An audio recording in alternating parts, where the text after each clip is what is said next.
3, 2, 1. Ladies and gentlemen, welcome to another episode of the Project Egg Show, where you can come to get inspired by entrepreneurs who are changing the world. That's right. They are changing the very planet that you and I share. Now, today, I am so glad that Juliette Stapleton decided to come on the show. Known as the Queen of Visibility, she is an internationally known visibility strategist, writer, trainer, and coach with thousands of students and clients from more than 30 countries. Juliette is recognized for her distinctive, authentic approach to growing online visibility with Facebook because she uses organic strategies and dives deep into the psychology behind the nature of connecting on social media and making buying decisions rooted in the need to know, like, and trust before buying into your services and products. Now, the reason I was so excited to have Juliette on the show was because we connected a couple of days ago, and I was so drawn by her personality on social media. I was like, I have got to talk to this person. And so then we started talking. It was awesome. And then we decided the people need to hear what we're talking about. Let's take this conversation on air. So without any further ado, Juliette, how the heck are you? I am absolutely fantastic. Thank you so much for what you said. You know, personality that sells. That's me. Hello. And yes, I'm so glad to be on the show. And really, we had such a great chat. And it's really something that we should be talking about publicly, because so many people can just benefit from two people like us talking, if I may say so myself. Absolutely. And I will say so with you. So let's jump right in. What is your story? Oh, gosh, the stories are, there's plenty of them. But really, if you want to talk about the mission, if we were going to talk about how to make this world better, and we're not going to be talking about, what I had for breakfast. So there's different stories and we can take different angles. You just tell me what angle you want to take, and I can definitely satisfy that need. I want to hear your story of how you got here from the very beginning when you were born. I'm going to tell you the story of how I became known as the Queen of Visibility. I was born to a group of 20 medical students. So I was visible from the word go, basically, and visibility was something that was always part of my life. I was never, the best looking kid, or I was never, the most intelligent kid. I was okay, and I was intelligent enough, but I was always very visible. And I think looking back, one day I actually sat down and I wrote the story of my life in bullet points, because I wanted to see the traits that I have. And sometimes that really helps as an exercise.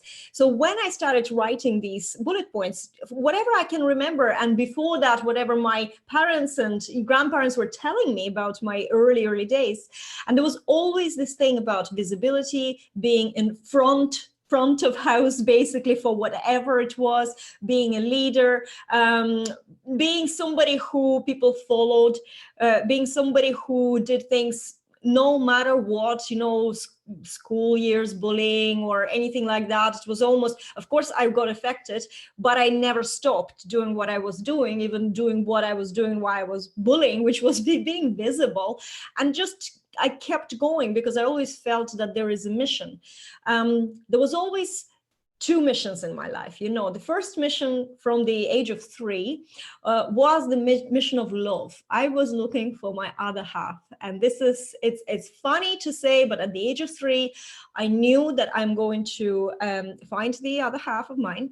He will not be speaking the same language that I speak, or that I spoke, I should say, and that I have to travel. So these 3 ideas I had in my head, and it really was inspired by D'Artagnan and Three Musketeers, the movie that we had. I grew up in Soviet Union. I'm from Estonia originally, so I spoke Russian. And our movie, the Russian movie, was really, really good. And it had a lot of songs in it. And it was just, D'Artagnan was so gorgeous. So that was my love.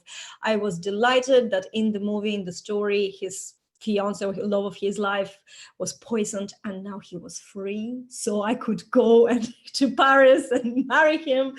And this is the story that I was telling to everybody. Fast forward 20 years, and I actually kept thinking that I had a calling, I need to go west. So I went traveling to London, and then circumstances happened and I came to Ireland, and that was 20 years this year. And within literally 3 years, I did meet my other half, who is Irish, so he speaks English, I speak Russian, and he is a music producer, so the music element was there. I had to travel, he had no idea that his destiny lies with a foreigner. And this is how that big story and that dream came true. So that's how I fulfilled my first mission. So everything I did as a child, and I was doing a lot of performances, and then I was in music bands, but it was always to find my other half, and funnily enough. And then what happened is that I found my other half and I took the back seat. So this girl who was like a rocket girl, always first, always, launching something, doing something, so determined, I took a back seat and I let somebody, which is my other half, but I let somebody else to make all decisions. And I was happy to do so. But when I did that, and while I was doing that, I started feeling worse and worse and worse about who I was in these relationships. Because when you're letting somebody else make decisions in your life, some decisions you can of course share, but I'm talking about the deep decisions, and you're starting to lose your identity. And I really do believe that we don't have to do that. We can coexist, fully being in control of who we are, and yet still with full love and dedication and sharing the world with our other half, whoever it is for us. It's possible. But somehow a lot of us do what I did.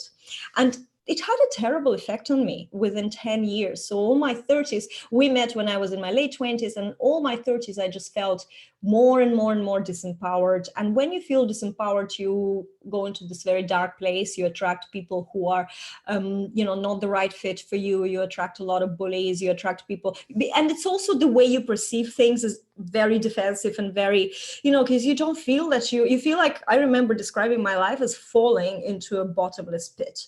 And I just felt this free fall feeling, and I didn't know what's going to happen. And then things started happening, like losing jobs and a lot of pressure, financial pressure. And it was on me. I was the only breadwinner for many years. And I just felt like the world is just crumbling on top of me. And then one day I realized that there's, law of attraction works on what you focus on. So if you focus on this life of where you're in a victim position, you're only going to get more of that.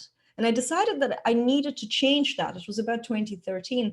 And I started really looking for information and maybe books and anything I could find that would start bringing me back to who I was initially. Because I knew that girl was still there somewhere, but I had to bring her back. And it took me a couple of years to start changing. To start really working on awareness. Where are my thoughts? What am I focusing on? Am I getting fixated on negativity? Am I getting fixated on problems instead of looking for solutions?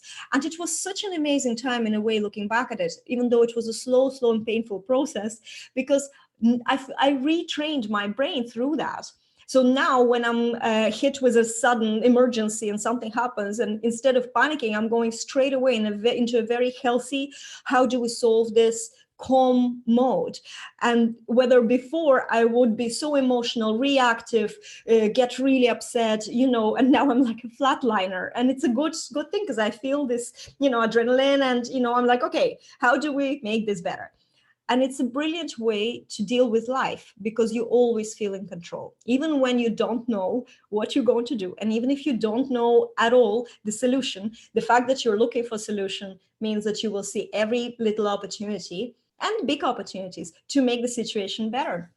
So that was a really, really good time in my life, so in a way the story is really of being the strong person and then getting broken down by my own me sort of releasing the leading the driving seat, getting out of the driving seat, I should say, and then realizing that I have to be in the driving seat in my life, because there is also, okay, there's my other half that was so important to me and still so important to me, and he has his dreams, but I also have dreams. I also need to feel fulfilled. I also have a mission. And that feeling that I need to find that mission was very, very, very strong. And eventually, so I started my own business because I couldn't work with people. And I had always an issue with authority. And I think every entrepreneur at heart always has issues with authority. So guys, if you're listening to this and you're still in your jobs and you're always having problems with your people above you, there could be, it's not that there is actually a problem. It could be just you. Maybe you are a natural born, self-driven entrepreneur. And no matter how hard this is, and no matter how, so much dedication it takes, it is actually more fulfilling to be an entrepreneur and to take control and responsibility for every decision that you make. Even if you fail, you still know that, it's up to you to put yourself out of the situation and pull yourself back to success. And this is something that I really, really enjoy. So I started my business, and that was straight to 12, actually. So it's a little bit, the timeline is not there. We're not in chronological order in this story of mine. But I felt in my business that even though I was my boss, I had still too many habits of being like an employee. So it was like, I had my business, but I was an employee in my business, just a little bit more glorified because I was sending my invoices instead of just getting paychecks, and it's funny because the clients that I was getting were all long-term clients, and they would pay me, retainers, and it just felt like being in a job. And then again, these relationships were like weird. And I thought, one day I just woke up and I said to myself, I'm still not in control. This is not control, this is just change of circumstances, but the whole scenarios here is still the same.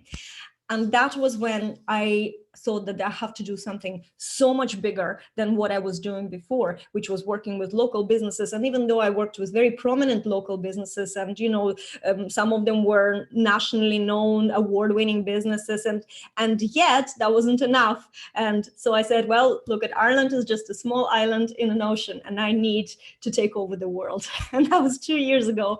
And that's when I just decided, where's the best place for me to start showing up and attracting people who are better people for me.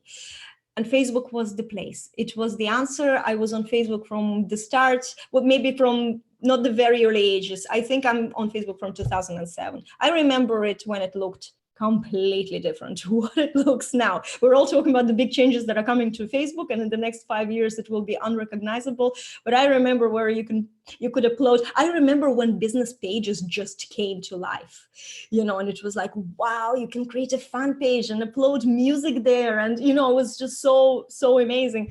And Facebook was always a place where I could connect to people.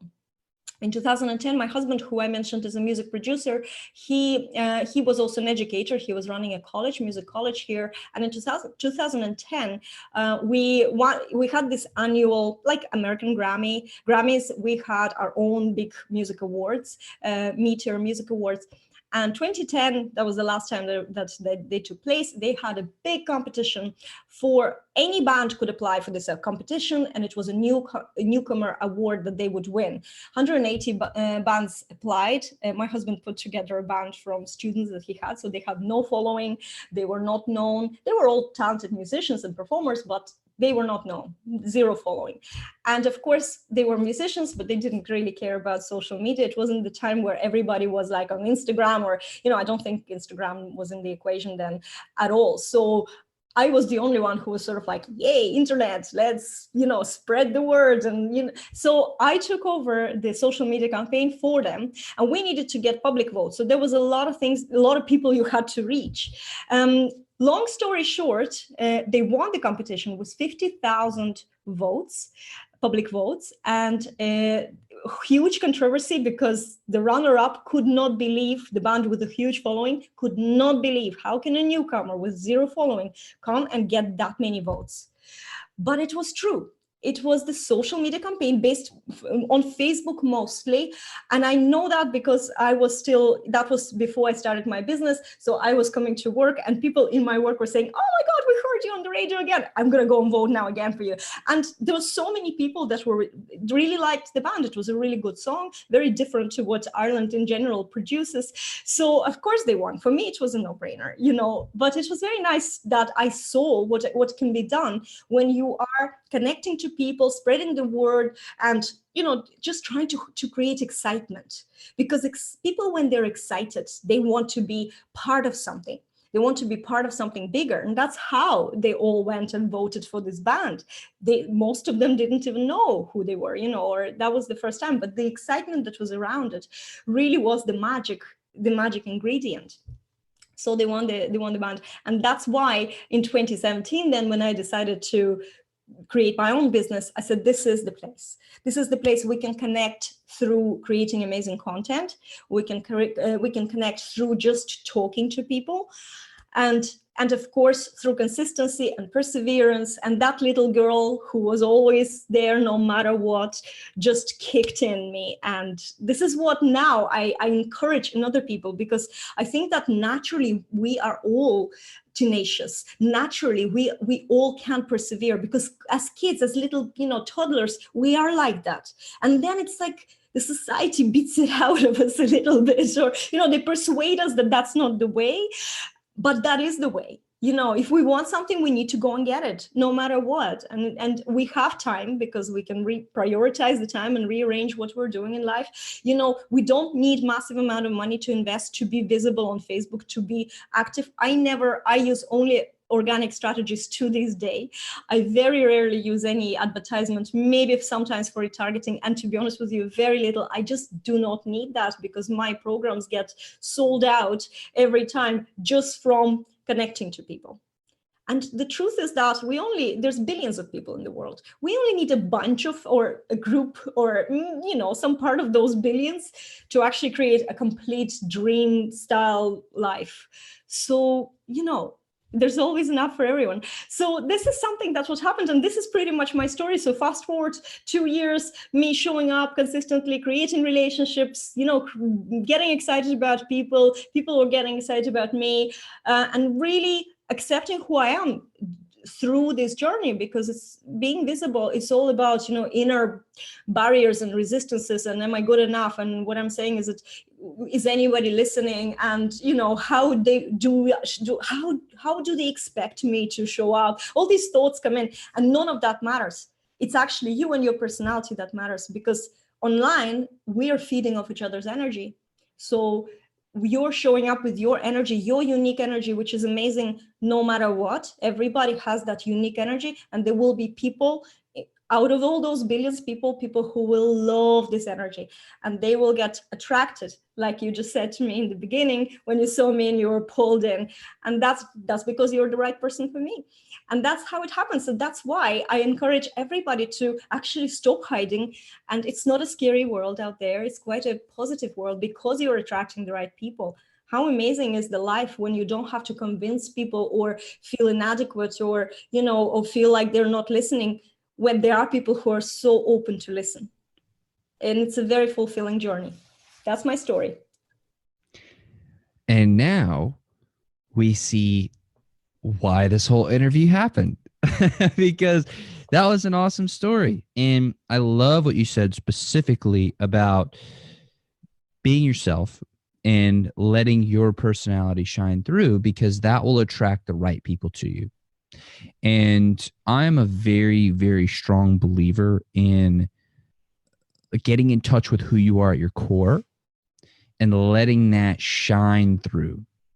And it's not easy, and it takes a lot of work, and like good work. You're always getting more in touch with yourself. You're digging a little bit deeper into who you really are. You're letting it shine through a little bit brighter every single day. But I really do think that's the key, because like you said, there are billions of people on the planet. And, coming from the other side, that means there are like lots of people who are trying to get visible and be visible. So when you shine through with your own unique personality, that is what will help you cut through the noise. And that is what will really attract those people to you. So my question for you is, how do you dig deep and get in touch with who you are at your core so that you can more fully and authentically express who you are? Well, I think that it's important to say that this doesn't happen before you show up. There is a lot of people who don't, they need to collect all the facts and they need to be ready. I'm going to put it in quote marks, ready and clear before they take action. But all these things happen as you take action because it's a process of growth and discovery. And while you are becoming visible, you are facing different fears and different things. For example, for me, even though right now what I teach involves, I say, reach out to people, acknowledge that people behind the profile picture are real people. Just because we're looking at the screen, that doesn't mean that these people are not real and you can in some way just talk at them or disrespect them or, you know, treat them just as a big crowd, you know, faceless crowd. You can't do that because we know that. We know when somebody is talking to us on screen, and we know when they're talking to us personally or they're just talking to us like they are some sort of a bigger or someone up there and we are just here. And this is something that you know, it's important that you just take action and you start showing up, start doing it. Is you're going to face things. For me it was, oh yes, that's what I was I kind of got sidetracked. So what I was saying, for me the challenge is personal messaging. For me personally, as an introvert, as someone who doesn't speak to strangers, and being from Estonia, we do not really talk to strangers. We're not like English speaking countries. We don't have this kind of, you know, fake friendliness. We don't have that. If we don't know you, we're not going to talk to you, you know. And even though I'm much more broken into saying hi and, you know, saying sorry if somebody steps on my foot and things like that, but it's not how things work in Estonia. So really it was a hard one for me, and I did everything I could. I even had energy healing sessions to try and break through. Why do I feel like this? And yes, there were some reasons, and they definitely really help. I'm so into, like, I have a big woo-woo side to me, but it really was to getting over these blocks and limitations. And there's no way I could get over them without this whole process of showing up, because sometimes you don't know even what you're going to be facing. I think as an entrepreneur or anyone who is doing something extraordinary, fitness, you know, visibility, healthy eating, you're constantly growing and you're facing every time. It's like you just climbed over the hill and then you see a bigger hill, because you know your next challenge is a bigger challenge. As you're growing, you're becoming more stronger, and you're able, everything that's thrown into your life path, you're able to overcome. Remember that. So there's nothing there scary. It's not going to break you down. Even when I was, and I know you can be in a position that is very disempowered and feel like this is impossible, feeling that this is not true because you don't see the validation of that right now. But as you start getting more visible, you will have to accept yourself. You will have to let go of some fears. You will have to feel more in control, and you will, because you will see people who you attract. You will see that there is much more good in the world than bad, because you are shifting yourself, and so the goodness starts aligning with you. So this authentic who you are, it doesn't happen overnight, and that's okay, because the way I was showing up 2 years ago and my videos, and you know, it wasn't the same as now. It was, you know, there's a big growth, and I keep those videos up because no matter they call me the queen of visibility these days, I want to see where I came from only 24 months ago. This is not a huge time in the lifetime, you know. So if there is this comparison, it takes time and it's practice. I remember, you know, about a year into doing what I was doing, I realized that I can go live and I can go, you know, turn the camera on and speak for 10 minutes. They say I don't take a breath even, but I do. But I spoke for 10 minutes straight, and people, and I didn't even stop or think what I needed to say. It just flew. It was flowing out of my mouth. And then, you know, I was like, okay, yeah, see you later. And I stopped the video and I thought, how did this happen? I was just here yakking for 10 minutes and nonstop. And it was brilliant. And I watched the video back. I loved it. That took practice. And there was this moment where I just realized, not even the moment that I realized, oh, right now I'm letting go. It was kind of like, oh, hang on a second. I'm actually already now very good at doing this stuff. So when you're starting, of course you're not going to be. It's the same with exercise. If you're starting, it's so painful and horrible, and everything is just such a chore. And then as you go and start becoming more fit, you start challenging your body more and more and more, and you enjoy doing that. You enjoy putting more pressure on yourself. It's like an amazing thing, but not in the beginning. The first few workouts are awful. I totally the brain agree. says like, you're so weak, don't give up now, your body can't handle this. I know that because I'm just right now push on. I literally started 5 days ago exercising again after 2 years, and that's what my brain is like, sabotaging me all the time. I'm having internal, screaming matches between the bad side of my brain that says, don't do it, you're too weak, your body's not going to handle, you're too old. And then the good side saying, ignore this voice and just keep going, you can do this. And I'm doing it. So I'm listening to the good voice. But it's very interesting how the brain actually works, because your comfort zone really freaks out when you're trying to put stress on yourself. It's the same with visibility. It's the same with physical world and your body. So it's a natural thing when you realize that all these fears and everything, it's all just, protection. It's like your comfort zone loves you so much. It just doesn't want you to be stressed, even for a second. So it makes it sound like it's impossible. And every time but it's not. Things. Yeah, but it's actually how they say, if you want to be an entrepreneur, get comfortable feeling uncomfortable. But that's exactly what it is. You just become more aware that your brain will sabotage you every time you do something, and you either choose to listen to it, but then it's your responsibility, right? Or you choose to say, well, hang on a second, maybe it's not that bad. Maybe I'm not going to die if I just, maybe I won't take the 2 kg dumbbell. I'll just take a half kg dumbbell, and then I just reach out for the 2 kg anyway. So that's how I kind of play with this. And it's the same with the visibility stuff. It's all about, so understanding how we think is important, but it's going to come. Just keep at it. That's my advice to everybody. Keep at it. Don't give up. It's not going to happen in a month. It's not going to happen in 3 months, but it will happen in 12 months. It will, 100%. And in 24 months, like me, and I actually think I didn't have the fastest journey ever. There's just too many things that I had to think about, or I should have focused earlier. But it's my journey. Your journey could be faster, but you have to take action.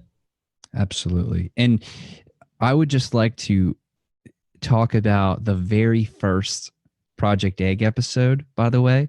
Now there's a studio, there's lights, there's this really cool camera setup, and like shout out to the people who helped me set this up. I did not do this all by myself. I totally had a lot of help because I didn't really know what I was doing with it, right?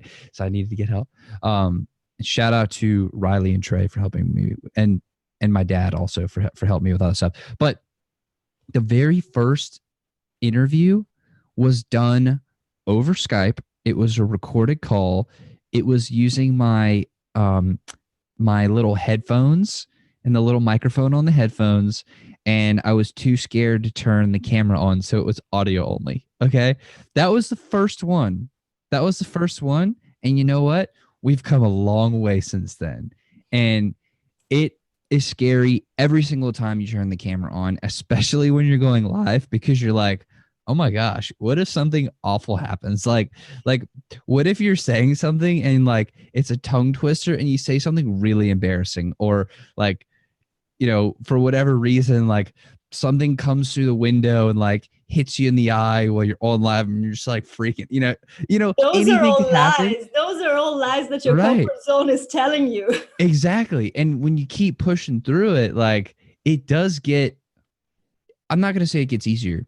I'm going to say your capacity to handle more and more increases. It's like a muscle, like you get stronger and stronger as you go through. And I really like what you said, Juliette, about if you just get started with it, And you may not be clear on exactly what it is. Like you may be saying, I don't have an idea. Well, if you just start doing something, you can kind of figure it out as you go along. And then you can get more clarity on it as you move forward. Like I very recently had to like sit myself down and get very clear on my purpose and my mission. And I literally sat down for 5 hours and just wrote until it became clear to me. But if I hadn't spent the past 4.5 years working and growing, I would never have been able to achieve that clarity. So it's like, regardless of how you go about putting in the effort and showing up, whatever that looks like for you, just know that it will get better because your capacity to do it will improve over time. It's a very, very good way to put it. Actually, when I started my story, I said that I sat down and I wrote my life in bullet points, and that was actually it was an exercise for myself to understand my traits, to understand who I am as a brand. What is my, what are the most prominent features that I have in my life that I can use in my content, because this is what I am, like, tenacious and resilient and connecting to people, even though I'm an introvert and even though I'm happy with no friends, but I love people who are like-minded, and there's nothing I can do about that thing, So embracing the soul was so important. Okay, I forgot now what I was going to say. That happens on the live, and that happens on the podcast. So next question, if I remember, I'll come back to the point. So you talked about connecting with other people, and I believe that connection is a foundational piece of humanity. And I really do mean that. Like I don't say that about very many things, so I don't say that lightly. And I'm interested to learn what your philosophy is on developing deep, meaningful, and genuine connection with another human being. I'm going to just put a little bit of a social media twist on it, because it's in the context of everything I'm saying. The being connectedness, I don't know if it's the right English word, but that's what I say. This is one of my top values in life. I do not like labels, even though sometimes I label myself like as an introvert and all that, but those are kind of harmless labels. What I don't like, I'm completely anti-division and dividing us on any grounds, races, religions, politics, those things that I absolutely detest. I avoid any conversations. I love diversity. I love when I connect to people who look different, think different, as long as they're not loading me up with their ideology. And that's where, that's where putting you in the box happens. But, I don't think we have to do that anyway to be connected. So connectedness is something that's so important. And I think that it's true. It's underpins everything I teach, because it's all about connecting to people, not connecting to sell, not connecting to, to ask them to join the group or something. Because, I thought about it for a very long time, because I'm not really good at talking to strangers. So how can I connect to people really authentically, really meaningfully, if I'm not good at, chit chats, if I'm not good at these things? And I really believed that. But what I realized is that when you acknowledge that another person is a real human being, so you don't see them as a stranger, that's putting in a box. You don't see them as a profile picture, as a potential lead, as, as someone who could be a member of your program, a sale, or, anything like that. You don't label them as that, and you don't see them like that. They are another human being. No expectations. Have no expectations and talk to them. And then very, very quickly, there is either, like in real life, there is either we like each other happens, because it's an instant, it's an energy compatibility. So if we like each other, things can go two ways. We either continue liking each other and we'll find more ways that we like each other, or we will discover that some things we do not like, and maybe we'll then just go our separate ways. And sometimes we like each other so much, and then this big bang happening, and then we go our separate ways because we're just too strong for each other. And that's okay too, because that's how the dynamics work. I get that I'm a strong woman, and sometimes I meet other strong women and we really attracted to each other, but we can't be together because we're just, there's just too much strands going on and there's some sort of reaction happening. And this happens, understanding that this is a normal thing and not taking it personally and not taking, not judging, not getting angry about things. This is a skill that everybody can develop, but I think it's tolerance and acceptance at the bottom of this. You can only connect to people and create true relationships when you have no expectations, no judgment. It's hard because we're naturally, like a species, we're aggressive and judgmental. It's just who we are, and we want to dominate. But we are also intelligent, so we can keep that under control. I don't say that it can just completely go away. Just keep it under control and try and think about, a bigger picture here. And I think that changed my life. That definitely changed my business. So if somebody sends me a friend request before, or a message before, I would be so straight away like on guard. Oh, what do they want? It's like you're sitting at home, somebody knocks at your door. What do you want? I just sat down, or, I do not want to get up, or I'm wearing my yoga pants and nobody should see them. Something like there's always a reason why you don't want to go and open that door. And so you open the door and then there's this guy and he's like, who are you? Who is your electricity provider? And you're like, just leave me alone. I had to get up all this way, and fix my hair and open the door for you. And you're talking about this. I don't want this. I don't want to be a person like that at the door. I don't want to be that.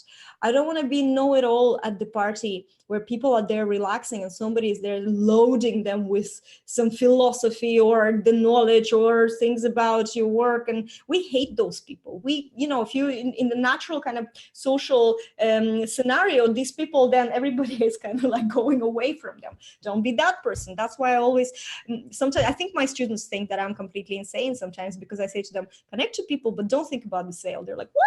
How am I going to grow my business?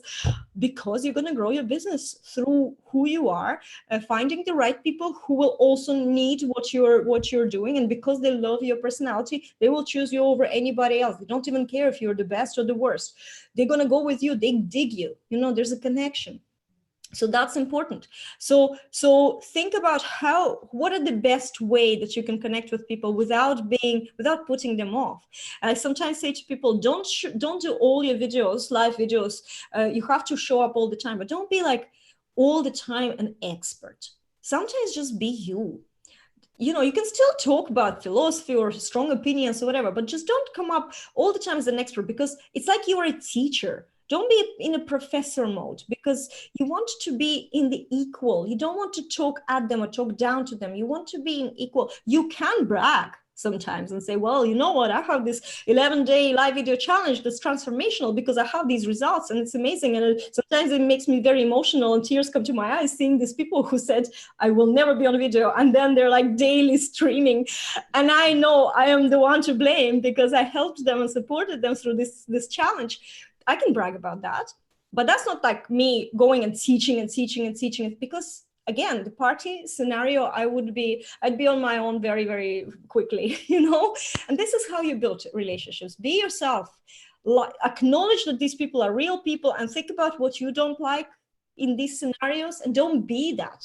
Because I'm sure that when you are that, you will feel unnatural.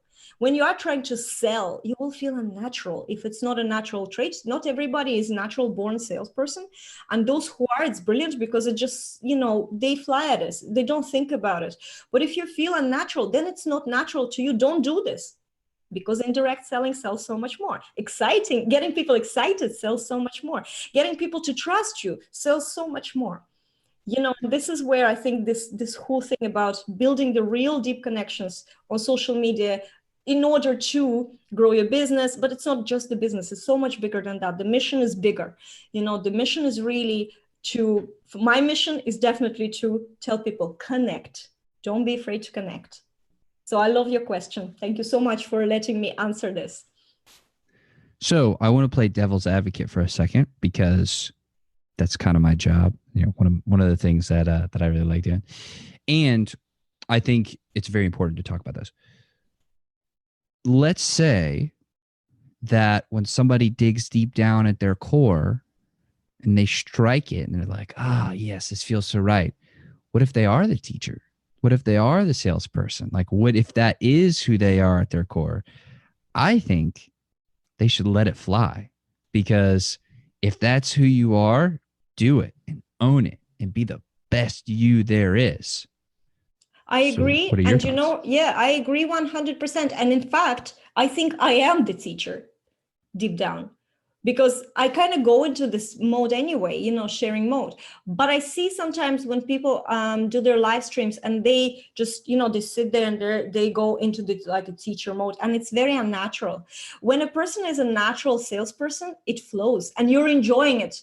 When you meet somebody who is a brilliant salesperson, even if you deep down think to yourself, I know what you're doing, pal, I know what you're doing, but it's so enjoyable to watch them doing it, and it's just that they're so natural that I would be like grinning, smiling, and I might say no at the end because I know what they're doing, but most of the time they will convert me if there's something that I need, because it's just that's it is. So yes, if you are brilliant at sales, own it. If you are brilliant at if teaching is, or preaching is part of who you are, that's brilliant as well. But what I'm trying to say is that don't force it on. Don't force it. Yeah, like don't force it, and don't turn into a bore. Don't turn into someone who will just load people with all that, because it's an unnatural situation. I'm actually was going to post in my, for example, like you have to grade yourself, like as a interview guest, how interesting would you be? Grade yourself from 1 to 10. How much personality can you show? How much, what do you think about yourself? Because not everybody is natural at this. But that's okay too, because they can learn to be a little bit, better. But I think that you have to discover. You will discover as you show up. If visibility is something you want to, being more seen is something you want to be, you will discover what you're good at, and just do more of that. Because that's exactly what people get attracted to. I am laughing sometimes at the trainings, or if I have to do like a sales pitch at the end of my training. If I start doing the sales pitch that I feel like I'm selling, I feel this energy is choking me. It's not good. In fact, it was last month, I think I did one, and I choked on the price. And my dyslexia with numbers just kicked in, and I couldn't tell the price. And I just burst out laughing there and then. And it was a live training, because, you just have to go with who you are. And I'm not a natural born salesperson, right? So the next time I had to do one, I was almost like this and just saying, okay, well, there it is. And that's the program. So now you know about it. That's it. And I don't want to sell it. It's not really, but you know what? If it's the right time for you now, you feel it in your gut. If I'm the right person, you feel it in your gut, you know where to find me, right? So it's all about the perfect match. I'm not going to push the sale on you. I'm not going to do objection handling with you. I'm not going to do this. It's against my nature. And I hate that is being done to me. I know how to handle objections. You handle them in your content. You don't need to handle them and pressurize somebody in doing something that maybe is wrong for them, because you know what you're going to get? A wrong client.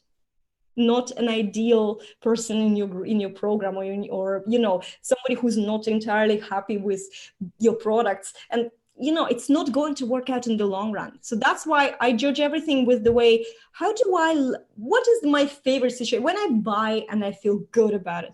What just happened? And very often it happens just because I'm in love with the personality of the person. No matter what they said, I'm not even listening. I'll be the first one. They only just opened the checkout. I already checked out. And I'll be the first or second one, depending on my internet connection, just because I don't care what they're telling me. It's not about the details, not about how much is involved. If I decided, I love them, I want them.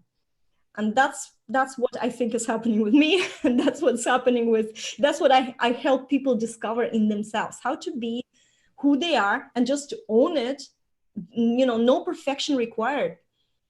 And that's what it is. I think this is what it is. You don't try and be perfect, be imperfect. Be your own unique imperfect. That's what I'm talking about. I love that. I love that message.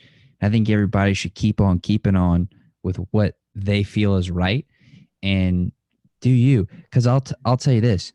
A lot of people are going to say, that's not the right way to do it. You're not doing it right. And you know what? fuck them. Yes, I have built my business in everything I do is against the grain. I use my personal profile on Facebook to build my visibility, not to sell off it because I sell with personality, right?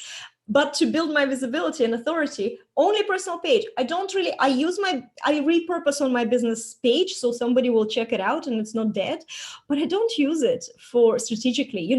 I've done everything. I tell people to do things that they say, but we want to scale, we want to use ads. And I'm like, don't use ads. You're going to throw money away, do it a hard way because it's going to be more fulfilling in the long run and you will discover yourself and you'll love yourself more. And now here's the caveat though. I definitely believe in working with other people and making sure that you're going to have your genius and you're going to have your personality, but you're not going to be the expert at everything. So relying on other people to help you do that stuff. Like, for example, with what you were just saying, like you're great at focusing on the personality, right? But instead, like, I actually think ads are brilliant because if you use them properly, you can absolutely have great results with them. But get somebody else to do that for you because that's where they're brilliant and that's where their personality can shine. So I think it's like I would rather focus on what I'm doing and what I'm the best at and build a team of people who can help me with those other things. So I don't have to worry about it, but not write them off as not working. Just push it away as far as like what I am focusing on. I agree 100%. And I'm actually going to add a disclaimer here, what I said about ads. It's not that I don't believe that ads are working. I don't believe that ads are working when I'm running them or anyone who comes to me, usually they would be people who need to be visible, but they wouldn't have a clue about ads and they wouldn't be in that position yet to hire an expert, right? So I'm there at the very start, usually. Even people with established businesses, sometimes you need to create a really good organic strategy to make sure that your funnels or the system works and converts organically. Then you can put it in the ads behind them. And any, if it depends on the type of a business, of course, but if it's a personal brand, you want a personal connection, an emotional connection. And so organic strategies will still underpin what the ads would support.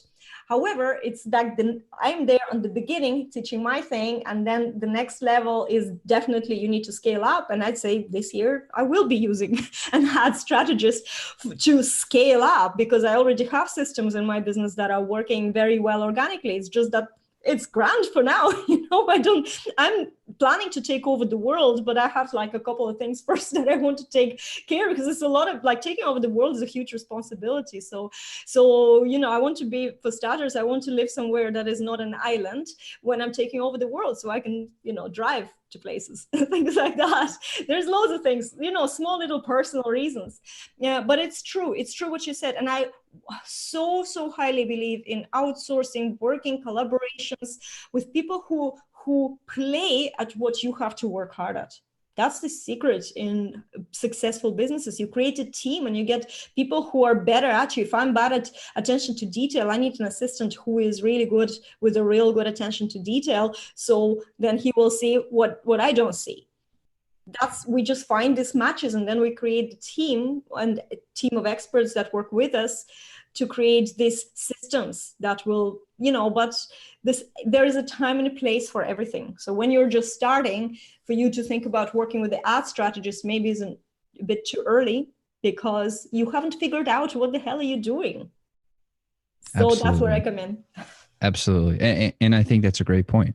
I would also like to say that once you start identifying, like you start working, you start making some money, you start figuring out like your voice and what you're trying to do, you will identify tasks that are like the menial tasks that you don't have to think very much to do that take up a lot of your time. Those are the tasks to outsource first, because if you can pay somebody $15, $20 an hour to handle those tasks for you, and you can then focus on tasks at $100 an hour, that margin there, like that's profit. That's awesome. Like you are then like multiplying your time and multiplying your ability to drive more revenue, right? So I would say that's kind of like sequentially how I would recommend going about it. Now, question for you, last question for you. I really appreciate your time. But what question should I be asking you that I just wouldn't think to ask? Who appointed me the Queen of Visibility? That's the question that came into my mind. Nobody asks me that. And that's a great thing. That's a great thing. I want to talk about, branding and this whole thing about the Queen of Visibility. It's not so easy when you take on something so bold, because it can go two ways. It can either really work for you and your brand, or it can go and sound extremely naff. And it's up to you to show up with, brave face and own it, and Photoshop crowns on your photographs on your websites and things like that, and own this whole thing about the Queen. It happened last year, and I really, somebody called it, and I just jokingly posted on Facebook. I said, somebody just called me the Queen of Visibility. Do you think I should use that title? And everybody was like, yeah, it was a very successful post. But I thought to myself, at the end of the day, I've always imagined myself, and I've always been, as growing up, someone who people followed, but not, I was always someone who would say, okay, this is a dark road. I have a torch. Follow me and you'll be okay, and so this whole thing with the Queen of Visibility. And I thought, you know what, if I can be that person that can have that torch and say, it's not scary, I know where we're going, you just follow me, just, step into this light that I'm holding for you, and I'll show you the way, and I'll share this, the ways with you. I'll guide you through your journey, and I'll help you build the confidence so you can then go on yourself. And it just fit. And this is how it happened. So my message to anyone who is thinking about, how do I position myself? It has to fit with who you are, like a glove. And then if it sometimes feels like, ooh, bit bold, or is it naff? Or how do I approach this? If you take it, own it. And just go with it, if it fits you, if this is really, if you can back it up with your values and what you're here, what your mission is. And I think I 100% can, and that's why I feel so confident about it. So yes, think if it fits you.